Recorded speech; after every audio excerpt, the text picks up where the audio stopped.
Rahmanoğlu'ndan.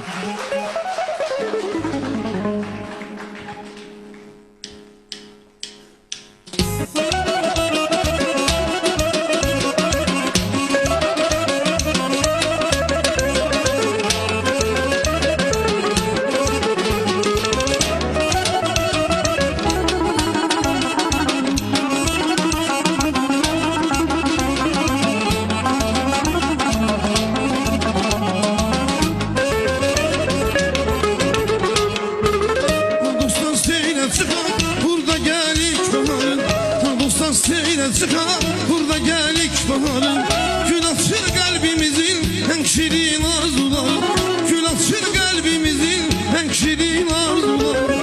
Kanadır arzular her zaman Qarabağ, danışan dil dudağın tark aman Qarabağ, Qarabağ can Qarabağ'ın ayırır. Kanadır arzular her zaman Qarabağ, danışan dil dudağın tark aman Qarabağ, Qarabağ can Qarabağ'ın ayırır. Qarabağ can Qarabağ'ın ayırır. Bu çəmənlərdə gəzir Vaqifin şık gözəli. Bu çəmənlərdə gəzir Vaqifin şık gözəli. Ruhunu buradan alır Natavanın gözəli. Ruhunu buradan alır Natavanın gözəli. Anadır arzular her zaman Qarabağ, danışan dil dudağın tark aman Qarabağ, Qarabağ can Qarabağ'ın ayırır. Anadır arzular her zaman Qarabağ, danışan dil dudağın tark aman Qarabağ, Qarabağ can Qarabağ'ın ayırır.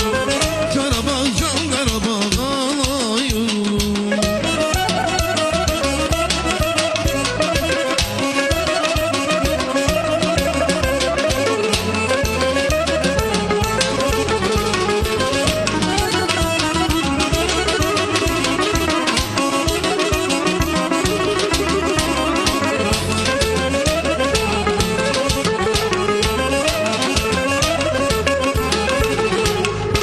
Tarlalarından içer, qəhrəm